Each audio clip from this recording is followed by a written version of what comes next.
Hey guys, if you have been struggling with anxiety while in isolation, then be sure to check out this video where we are going to go over suggestions of how to manage it and reasons of why it's happening.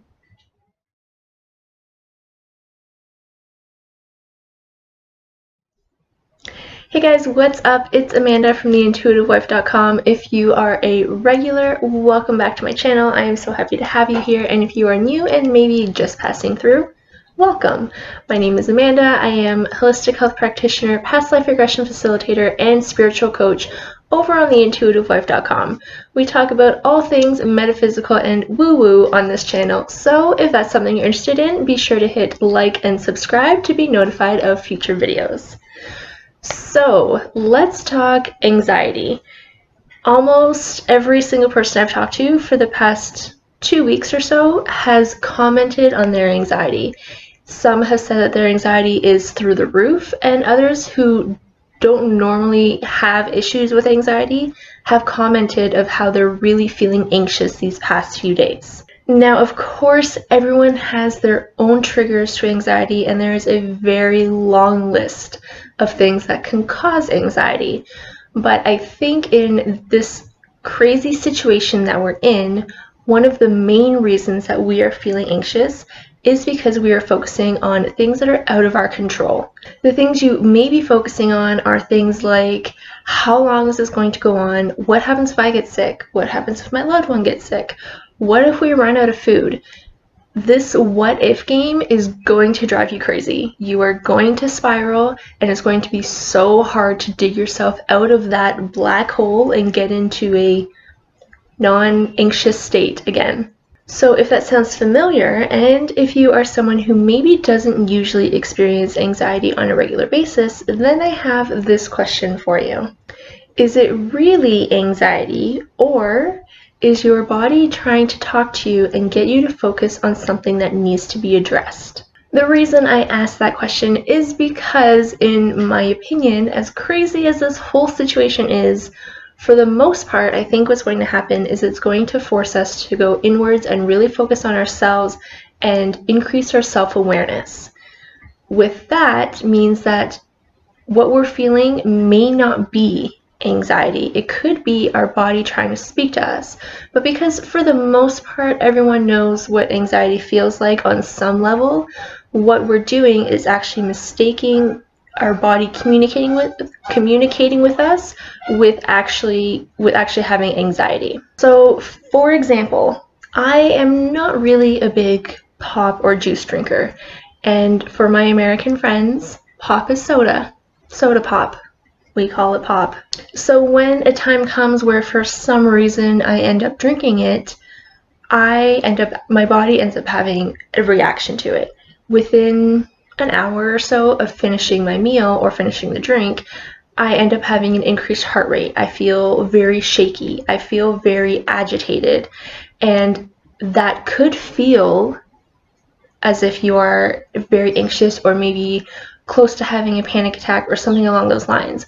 In reality, it has nothing to do with anxiety. It is my body reacting to a poor food choice, and it is its way of saying, I hate you for doing this. Okay, so maybe not I hate you for doing this, but you know what I mean. Another example could be maybe you are cooped up in a house with a sibling who you have just been butting heads with like crazy, and you are starting to notice that you're feeling a little bit of anxiety.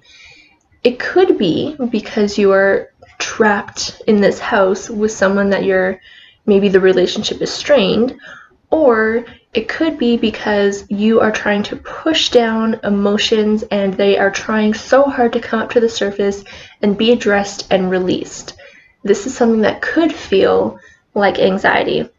If you've caught any of my previous videos on chakras, where I explained that a blocked energy center could result in physical manifestations such as low back pain or digestive issues or poor relationships, it also applies to having emotions trapped in your body that you are not releasing. It also results into physical manifestations. And by the way, I don't want anyone watching this to take it out of context. I am in no way, shape, or form trying to imply at all that your anxiety is not real. I also suffer from anxiety. I know what you're going through. I know what it feels like. You feel what you feel. All I'm trying to say is that our body talks to us in different ways. And sometimes it comes across as feeling like anxiety. I'm not trying to say you are not experiencing anxiety. Now that we've got that out of the way, let's talk about things that you can do while in isolation to help you manage your anxiety. Suggestion number 1 is journaling. And I think I say this in pretty much every single video or blog post that I do. I talk about journaling and how much I love it. So of course, I would mention it in this video too. If you are not someone who really feels like you need to or even wants to incorporate in a daily routine, that's completely fine. But what I would suggest is to grab your journal on days when you're starting to feel anxious.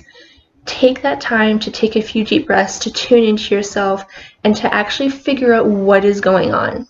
Ask yourself and your body questions.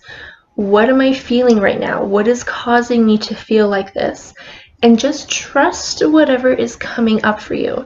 Remember that this could come as just an intense knowing of what the answer is. You could hear what the answer is, but using your clairaudience, you could just see an image in your mind of what the answer is to that question. Don't question it, don't judge it, just write it down. Personally, for me, journaling is an amazing way to get out of my head and put everything on paper and actually sort through all the stuff that is going on without any judgment. Moving on to suggestion number 2 is meditation. And this doesn't need to be difficult or hard in any way. Meditation is different for everybody. Just like journaling is different and exercise is different for everybody. There is no one fits all, one size fits all. If you are struggling with anxiety, the last thing you want to do is overcomplicate something as calming as meditation. So do what feels right for you. It could be as simple as listening to some calming music in a room by yourself just for a few minutes, or it could be a walking meditation.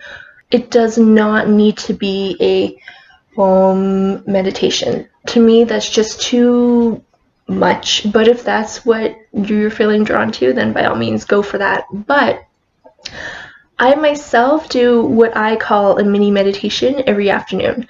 I have my phone remind me every single day at 1 o'clock that it's time to breathe. And it's really helpful, especially on those days where you're getting sucked into life, sucked into the emails, to the voicemails, to returning phone calls, to the to-do list. And before you know it, it's 1 or 2 o'clock, you haven't had lunch, you haven't taken a break, you haven't even finished your morning tea. So having that little prompt gives me the ability to just take as long as I need to. Sometimes it's 5 minutes, sometimes it's only 1 or 2 minutes, to just do some deep belly breathing. It has been proven that deep breathing and meditation actually reduces stress and anxiety. So do it for as long as you need to or as short as you need to. It could be a whole 20 minutes long, or it could just be 10 breaths and you're good to go. So just do whatever feels right for you. And remember that you may have only needed 5 minutes yesterday, but today you could be a little bit more anxious, and maybe 25 minutes is something that feels right for you. There is no strict rules. You don't need to do the same thing every single day. You just need to trust yourself a little bit more. Suggestion number 3 is to get away from social media and really all electronics. Now, I know that we are in a world of electronics and social media, but it has been proven that social media causes depression and anxiety. So I'm not saying avoid it completely, just try your best to limit the time that you're spending on it. It tends to trigger things like comparisonitis and feeling like you're not living up to the Joneses, feeling like you're just not enough in so many aspects, or if not in all areas of your life, and that's just simply not true. So instead, fill your time with other things such as reading a book or doing a puzzle or taking a walk around the block. Go ahead and call your grandmother. I I don't know. Just do something that gets you away from the screen for a little bit. And by the way, this applies not only to social media, but to news articles, to YouTube, to Netflix, everything. So now that I've officially bursted your bubble, let's go on to suggestion number 4, which is to notice your thoughts. It is very easy at this time to focus on everything that you can't do. I can't go outside. I can't go for dinner with my friends. I can't go for lunch with my cousin on their birthday. I don't know. But what will make you feel better is thinking about the things or focusing on the things that you can do instead. So let's go back to the example of having lunch with your cousin on their birthday. Right, you can't go out right now and have your traditional lunch with them on their birthday, but you can mail them a card, you can video chat with them, you can do a video lunch. I know it's not the same, but not only is it beneficial for the two of you to still socialize with each other, it is also a way for you to do just something small to brighten their day a little bit. You technically can't go to the gym, but you can still work out and move your body. Whether you're in a house or an apartment or condo or whatever, you do still have options available to you. So focusing on what you can do versus on what you can't do. And I am I really want to say this, but I'm holding myself back because it makes me cringe. Focus on the solution, not the problem. I hate that so much, but it's so true in this situation. So I'm just going to say it. Well, it's already been said, so it's done. Whatever. Let's move on to my next suggestion, which is number 5, and it is exercise. I think we all know by now that exercise, or really just movement in general, is amazing for your body, your mind, and your mood. It could be a gentle yoga, or it could be doing jumping jacks in the living room, or running up and down the stairs, or punching an imaginary punching bag as fast as you can.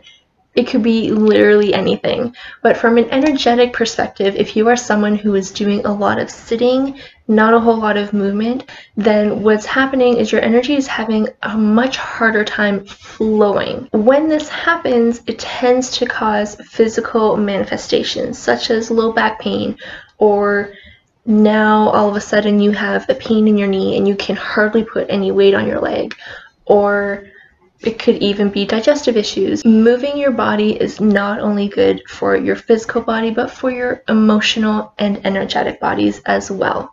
So just try to incorporate a few minutes a day, as much as you possibly can. Moving on to the next suggestion, number 6, is to go outside in nature. I know that we are all in self-isolation. That doesn't mean we can't at least go out to our balcony or to the front lawn of our house or apartment building. If you want to, you can even incorporate some exercise or some movement outside and have 2 birds with 1 stone. Do some nice gentle yoga or some Pilates, or hey, maybe why not try some Tai Chi on the front lawn? Getting outside in nature not only helps your physical body, but your energetic body as well. I'm having a very hard time forming words today. I'm sorry. Being outside in nature is very, very grounding, and your energetic body will thank you. On the plus side, I know that this whole thing is crazy, but can you imagine if this had happened 2 or 3 months ago? When we were in the dead of winter and you would look outside and all you would see is dark clouds and snow falling like crazy, and there's ice forming on the wires, so you're constantly losing power. At least this is happening in the spring. There's a nice cool breeze outside, the sun is up, it's not dark for 18 hours a day. The birds are chirping. We can make the best of this situation because it really can be so much worse. So moving on to my next suggestion, number 7, is making good food choices. And I feel like I am going to get criticized for that statement. I understand that people are out there hoarding and it is slim pickings for the rest of us. I get it. What I'm saying is do the best you can. Work with what you got.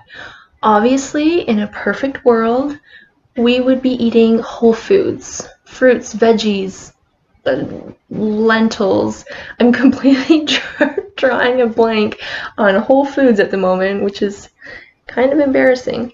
So let's just move on. Try and have protein with every meal. The reason I say that is because when you are stressed out or anxious, you tend to feel low energy. You don't really want to spend a whole lot of time prepping meals in the kitchen. You might not even really feel like eating, but you know that you have to. So when we're in that state, our first choice is usually to reach for the carbs. So try to have some protein instead of the carbs. And I am not saying that at all for the waistline. I am saying that as just an overall well-being. Keep in mind that not too long ago, evenings were hectic. Mom and dad were commuting back and forth to work, rushing home when the kids were just getting home from school so that they could finish their homework, and you needed to quickly shove food down their throats so that they could make it to soccer practice on time. And then it was rushing home to get them showered and bathed before bed and starting it all over the next day.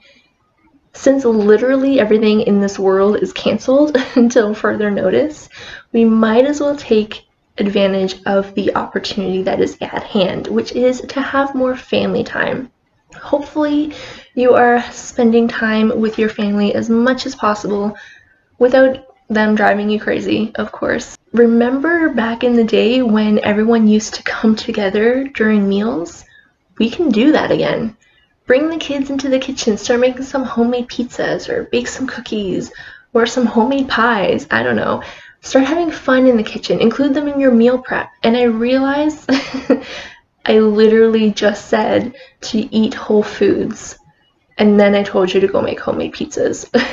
What I'm trying to say is to balance your meals as much as you can, but still have fun with food. What tends to happen is we get on these diets, we get this idea in our head that we need to eat a certain way, we need to look a certain way, and then when we fall off of that, we tend to guilt ourselves because of it. So then what's happening is the next time you go to have a meal that maybe isn't keto friendly, for example, what you're doing is programming your mind to associate food with shame and guilt.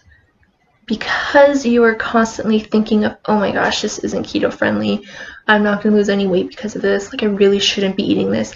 That constant narrative in your head while you're eating is actually forming negative habits and causing them to continue long term. So it's going to be much, much harder for you to get back into a positive headspace if you are constantly or continuously, my mouth didn't know which word to use, if you are constantly feeling guilty every single time that you go to eat.